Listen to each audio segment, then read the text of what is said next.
Hi ಎಲ್ಲರಿಗೂ ನಮಸ್ಕಾರ. ನಾನು ನಿಮ್ಮ ಶಿವಕುಮಾರ್.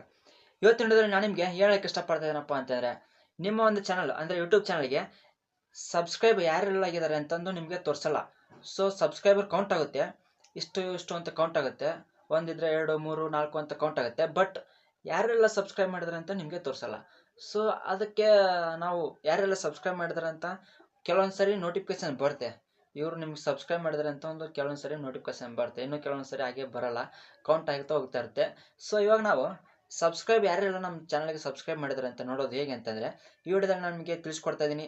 ಅದಕ್ಕಿಂತ ಮೊದಲು ನೀವು ನನ್ನ ಚಾನಲ್ ಸಬ್ಸ್ಕ್ರೈಬ್ ಆಗಿ ಹಾಗೆ ಪಕ್ಕದಲ್ಲಿ ಕಾಣ್ತಿರೋ ಬೆಲ್ ಐಕಾನ್ ಆಲ್ ಅಂತ ಸೆಲೆಕ್ಟ್ ಮಾಡಿಬಿಡಿ. ಯಾಕೆಂದರೆ ನಾನು ಯಾವುದೇ ಪೋಸ್ಟ್ ನೋಟಿಫಿಕೇಶನ್ ನಿಮಗೆ ಬರುತ್ತೆ. ವಿಡಿಯೋ ಮಾತ್ರ ಸ್ಕಿಪ್ ಮಾಡಿದೆ ನೋಡಿ, ಇಲ್ಲಾಂದರೆ ನಿಮ್ಗೆ ಅರ್ಥ ಆಗಲ್ಲ. ಇನ್ಯಾಕೆ ಥರ ಬನ್ನಿ ವಿಡಿಯೋ ಸ್ಟಾರ್ಟ್ ಮಾಡ್ಕೊಂಬಿಡೋಣ. ಇವಾಗ ವಿಡಿಯೋ ನೋಡೋಣ ಬನ್ನಿ. ಮೊದಲದಾಗಿ ನೀವು ಗೂಗಲನ್ನು ಓಪನ್ ಮಾಡ್ಕೋಬೇಕಾಗುತ್ತೆ. ಗೂಗಲನ್ನು ಓಪನ್ ಮಾಡ್ಕೊಂತ ನಿಮ್ಗೆ ಸರ್ಚ್ ಆಪ್ಷನ್ ಕಾಣಿಸ್ತಿದೆಯಲ್ಲ, ಸೊ ಸರ್ಚ್ ಆಪ್ಷನ್ ಮೇಲೆ ನೀವು ಕ್ಲಿಕ್ ಮಾಡ್ಕೋಬೇಕಾಗುತ್ತೆ. ಇದರಲ್ಲಿ ನೀವು YT ಸ್ಟುಡಿಯೋ ಅಂತ ಸರ್ಚ್ ಮಾಡ್ಕೋಬೇಕಾಗುತ್ತೆ. YT ಸ್ಟುಡಿಯೋ ಅಂತ ಟೈಪ್ ಮಾಡ್ಕೊಳ್ಳಿ. ನಿಮಗೆ ಗೊತ್ತಾಗಲ್ಲ ಅಂತಂದರೆ ನಾನು ಟೈಪ್ ಮಾಡ್ತಾ ಇರ್ತೀನಿ, ಪ್ರತಿಯೊಂದನ್ನು ನೋಡ್ತಾ ಇರಿ. ನೀವು ನೋಡ್ಕೊಂಡು ನೀವು ಈ ಸೆಟ್ಟಿಂಗನ್ನು ನೋಡ್ಕೋಬೋದು. ಸೊ YT ಸ್ಟುಡಿಯೋ ಅಂತ ಟೈಪ್ ಮಾಡಿದ ನಂತರ ನಿಮಗೆ ಸರ್ಚ್ ಮೇಲೆ ಕೊಟ್ಟ ಮೇಲೆ ಈ ಥರ ಒಂದು ಹಲವಾರು ವೆಬ್ಸೈಟ್ಗಳು ಕೊಡ್ತಾರೆ ಅವರು. ಸೊ ನಿಮ್ಗೆ ಕಾಣಿಸ್ತಿರ್ಬೋದು ಮೊದಲನೇದಾಗಿ ಯೂಟ್ಯೂಬ್ ಸ್ಟುಡಿಯೋ ಅಂತ ಕಾಣಿಸ್ತಾ ಇದೆಯಲ್ಲ, ಸೊ ನಾನು ಮಾರ್ಕ್ ಮಾಡ್ತಾ ಇರ್ತೀನಿ ನೋಡಿ. ಸೊ ಅದ್ರ ಮೇಲೆ ಕ್ಲಿಕ್ ಮಾಡ್ಕೋಬೇಕಾಗುತ್ತೆ. ಇದ್ರ ಮೇಲೆ ನೀವು ಕ್ಲಿಕ್ ಮಾಡ್ಕೊಂಡ್ರೆ ನಿಮ್ಗೆ ಕಾಣಿಸ್ತಿರ್ಬೋದು ಈ ಥರ ಒಂದು ಆಪ್ಷನು ಕೆಲವೊಬ್ಬರಿಗೆ ಕೇಳ್ತಾ ಇರಲ್ಲ.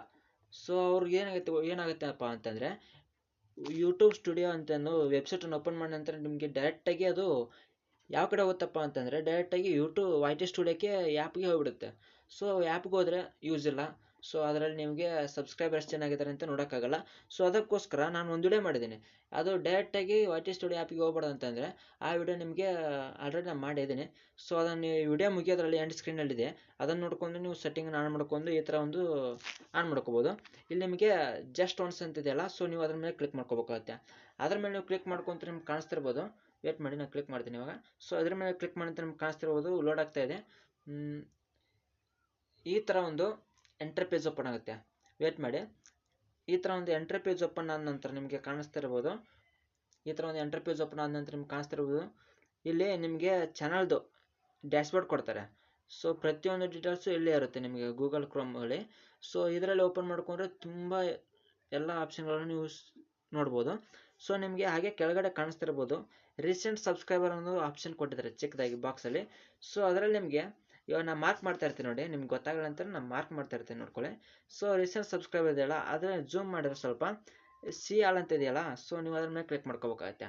ಸಿ ಆಲ್ ಮೇಲೆ ನೀವು ಕ್ಲಿಕ್ ಮಾಡ್ಕೊಂತ ನಿಮಗೆ ಈ ಥರ ಒಂದು ಎಂಟರ್ ಪೇಜ್ ಓಪನ್ ಮಾಡ್ತಾರೆ ಅವರು, ಅದರಲ್ಲೇ ಇರುತ್ತೆ. ಸೊ ಇದನ್ನು ನೀವು ನೋಡಿದ್ರೆ ಸಾಕು, ಗೊತ್ತಾಗುತ್ತೆ ನಿಮಗೆ ಇಲ್ಲಿ ಎಷ್ಟು ಜನ ಸಬ್ಸ್ಕ್ರೈಬ್ ಆಗಿದ್ದಾರೆ, ಎಷ್ಟು ಜನ ಯಾವ ಡೇಟ್ಗೆ ಆಗಿದ್ದಾರೆ, ಪ್ರತಿಯೊಂದು ಗೊತ್ತಾಗುತ್ತೆ. ಅವ್ರಿಗೆ ಎಷ್ಟು ಜನ ಸಬ್ಸ್ಕ್ರೈಬ್ ಆಗಿದ್ದಾರೆ ಅನ್ನೋದು ಕೂಡ ಗೊತ್ತಾಗುತ್ತೆ. ಸೊ ನಾನು ಇವಾಗ ಸೆಲೆಕ್ಟ್ ಮಾಡ್ಕೋಬೇಕಾಗುತ್ತೆ. ಇಲ್ಲಿ ನಿಮಗೆ ಡೇಟ್ ವೈಸ್ ಕೇಳುತ್ತೆ, ಅದು ಡೇಟ್ ರೇಂಜ್. ಸೊ ಇದರಲ್ಲಿ ನೀವು ಲಾಸ್ಟು 365 ಡೇಸ್ ಅಂತ ಸೆಲೆಕ್ಟ್ ಮಾಡ್ಕೊಂಡ್ರೆ ನಿಮಗೆ ಒಂದು ವರ್ಷದಲ್ಲಿ ಎಷ್ಟು ಜನ ಸಬ್ಸ್ಕ್ರೈಬರ್ ಆಗಿದ್ದಾರೆ, ಯಾರ್ಯಾರೆಲ್ಲ ಆಗಿದ್ದಾರೆ, ಸೊ ಪ್ರತಿಯೊಬ್ಬರದ್ದು ತೋರಿಸುತ್ತೆ. ಅವ್ರು ಎಷ್ಟು ಜನ ಸಬ್ಸ್ಕ್ರೈಬ್ ಮಾಡಿದ್ದಾರೆ ಪ್ರತಿಯೊಬ್ಬರೂ ತೋರಿಸುತ್ತೆ. ಸೊ ಇವಾಗ ನೋಡ್ತಾ ಇರ್ಬೋದು, ನಾನು ಲಾಸ್ಟ್ 365 ಡೇಸ್ ಸೆಲೆಕ್ಟ್ ಮಾಡ್ಕೊಂಡೆ. ಸೊ ಇದರಲ್ಲಿ ನಮಗೆ ಯಾರೆಲ್ಲ ಸಬ್ಸ್ಕ್ರೈಬ್ ಆಗಿದ್ದಾರೆ ಅಂದರೆ ನನ್ನ ಚಾನಲ್ಗೆ ಯಾರೆಲ್ಲ ಸಬ್ಸ್ಕ್ರೈಬ್ ಆಗಿದ್ದಾರೆ ಪ್ರತಿಯೊಂದು ಅವ್ರು ಲಿಸ್ಟ್ ಕೊಟ್ಟಿದ್ದಾರೆ. ಸೊ ಇದು ಲಿಸ್ಟ್ ಪ್ರಕಾರ ನಾನು ನೋಡ್ಕೋಬೋದು ಯಾರೆಲ್ಲ ಸಬ್ಸ್ಕ್ರೈಬ್ ಆಗಿದ್ದಾರೆ, ಯಾವ ಡೇಟ್ಗೆ ಆಗಿದ್ದಾರೆ. ಸೊ ಸಬ್ಸ್ಕ್ರೈಬ್ ಅವ್ರಿಗೆ ಎಷ್ಟು ಜನ ಸಬ್ಸ್ಕ್ರೈಬ್ ಇದ್ದಾರೆ ಪ್ರತಿಯೊಂದು ನೋಡ್ಕೋಬೋದು. ಇದೇ ಥರ ನಾವು ಸಬ್ಸ್ಕ್ರೈಬ್ ಕೂಡ ಮಾಡ್ಕೋಬೋದು ಇದರಲ್ಲಿ, ಇಲ್ಲಿ ಡೈರೆಕ್ಟಾಗಿ ಸಬ್ಸ್ಕ್ರೈಬ್ ಮಾಡ್ಕೋಬೋದು. ಸೊ ಇಲ್ಲಿ ನಿಮ್ಗೆ ಕಾಣಿಸ್ತಿರ್ಬೋದು. ಹಾಗೆ ಕೆಳಗಡೆ ಬಂದರೆ ನಿಮಗೆ ಇಲ್ಲಿ ಒಂದು ಮಾರ್ಕ್ ತೋರಿಸಿದ್ದಾರೆ ಅವರು, ಇನ್ನೂ 10 ಪೇಜ್ ಇದ್ದಾವೆ ನಾನು ನೋಡ್ಕೋಬೇಕಾಗಿದ್ದು. ಸೊ ನೀವು ಮಾರ್ಕ್ ಮೇಲೆ ಕ್ಲಿಕ್ ಮಾಡ್ಕೊಂಡ್ರೆ ಸಾಕು, ನೆಕ್ಸ್ಟ್ ಪೇಜ್ ಓಪನ್ ಆಗುತ್ತೆ. ನೆಕ್ಸ್ಟ್ ಪೇಜ್ ಅಂದರೆ ಅದು ಸಬ್ಸ್ಕ್ರೈಬ್ ಲಿಸ್ಟೇ. ಸೊ ಎಲ್ಲ ಇದರಲ್ಲಿ ತೋರ್ಸೋಕ್ಕಾಗಲ್ಲ ಅಂತ ಅವರು 10 ಪೇಜ್ ಕೊಟ್ಟಿದ್ದಾರೆ. ಸೊ ಇದೇ ಥರ ನೀವು ಪ್ರತಿಯೊಬ್ಬರದು ನೋಡ್ಕೋಬೋದು, ಯಾರೆಲ್ಲ ಸಬ್ಸ್ಕ್ರೈಬ್ ಆಗಿದ್ರೆ, ಯಾರೆಲ್ಲ ಸಬ್ಸ್ಕ್ರೈಬ್ ಆಗಿಲ್ಲ, ಅವ್ರಿಗೆ ಎಷ್ಟು ಜನ ಸಬ್ಸ್ಕ್ರೈಬ್ ಆಗಿದ್ರೆ, ಯಾವ ಡೇಟ್ಗೆ ನಮ್ಗೆ ಸಬ್ಸ್ಕ್ರೈಬ್ ಆಗಿದೆ, ಪ್ರತಿಯೊಂದನ್ನು ನೀವು ಇದರಲ್ಲೇ ನೋಡ್ಕೋಬೋದು. ಸೊ ಈ ವಿಡಿಯೋ ನಿಮಗೆ ಯೂಸ್ಫುಲ್ ಆಗಿದ್ದರೆ ದಯವಿಟ್ಟು ನಿಮ್ಮ ಫ್ರೆಂಡ್ಸ್ಗೆಲ್ಲ ಶೇರ್ ಮಾಡಿಬಿಡಿ. ಹಾಗೆ ಪಕ್ಕದಲ್ಲಿ ಕಾಣ್ತಿರೋ ಲೈಕನ್ನು ಸೆಲೆಕ್ಟ್ ಮಾಡಿಬಿಡಿ. ನೆಕ್ಸ್ಟ್ ವಿಡಿಯೋ ನೋಡಿದ್ರೆ ಹೇಳ್ರಿ ವಿಡಿಯೋನ. ಸೊ ಇದೇ ಥರ ನೀವು YT ಸ್ಟುಡಿಯೋ ಅಂದರೆ ನಿಮಗೆ ಒಂದು ಹೇಳಿದ್ದೆ ನಾನು ಆವಾಗಲೇ, ಏನಂತ ಹೇಳಿದ್ರೆ ಡೈರೆಕ್ಟಾಗಿ YT ಸ್ಟುಡಿಯೋ ಆ್ಯಪ್ಗೆ ಓಪನ್ ಆಗುತ್ತೆ. ಗೂಗಲಲ್ಲಿ ನಾವು ಸರ್ಚ್ ಮಾಡಿದ್ರೆ YT ಸ್ಟುಡಿಯೋ ಅಂತ ಸರ್ಚ್ ಮಾಡಿದ್ರೆ ಡೈರೆಕ್ಟಾಗಿ YT ಸ್ಟುಡಿಯೋ ಆ್ಯಪ್ಗೆ ಓಪನ್ ಆಗುತ್ತೆ. ಸೊ ಆ ಥರ ಡೈರೆಕ್ಟಾಗಿ YT ಸ್ಟುಡಿಯೋ ಆ್ಯಪಿಗೆ ಓಪನ್ ಆಗ್ಬಿಡ್ತಪ್ಪ ಅಂತಂದರೆ ಅದಕ್ಕೊಂದು ವಿಡಿಯೋ ಮಾಡಿದೆ ನಾನು ಇವಾಗ ಆಲ್ರೆಡಿ. ಸೊ ಆ ವಿಡಿಯೋ ನಿಮಗೆ ಲಾಸ್ಟ್ ಎಂಡ್ ಸ್ಕ್ರೀನಲ್ಲಿ ಬರುತ್ತೆ, ನೋಡಿಕೊಂಡು ಅದೇ ಥರ ನೀವು ಕ್ರೋಮಲ್ಲಿ YT ಸ್ಟುಡಿಯೋನ ಓಪನ್ ಮಾಡ್ಕೊಂಡು ಈ ಥರ ಒಂದು ನಿಮಗೆ ಯಾರೆಲ್ಲ ಸಬ್ಸ್ಕ್ರೈಬ್ ಮಾಡ್ಕೊತಾರೆ ನೋಡಿ, ಅದೊಂದು ಲಿಸ್ಟ್ ಬರುತ್ತೆ. ಆ ಲಿಸ್ಟಲ್ಲಿ ನೀವು ನೋಡ್ಬೋದು. ಇವಾಗ ನಾನು ನೋಡಿದ್ನಲ್ಲ ಅದೇ ಥರ ನೀವು ನೋಡ್ಬೋದು. ವಿಡಿಯೋ ಇಷ್ಟ ಆದರೆ ನಿಮ್ಮ ಫ್ರೆಂಡ್ಸ್ಗೆಲ್ಲರಿಗೂ ಶೇರ್ ಮಾಡಿಬಿಡಿ. ಅವ್ರಿಗೂ ಕೂಡ ಪಾಪ ಯಾರೆಲ್ಲ ಸಬ್ಸ್ಕ್ರೈಬ್ ಮಾಡಿದರೆ ನಮ್ಮ ಯೂಟ್ಯೂಬ್ ಚಾನಲ್ಗೆ ಅಂತಂದು ನೋಡ್ಕೊಳ್ಳೋ ಆಸೆ ಇರುತ್ತೆ. ಸೊ ಅವರು ಕೂಡ ನೋಡ್ಕೊಳ್ಳಿ. ಬಾಯ್, ಟೇಕ್ ಕೇರ್, ನೆಕ್ಸ್ಟ್ ವಿಡಿಯೋದಲ್ಲಿ ಸಿಗೋಣ.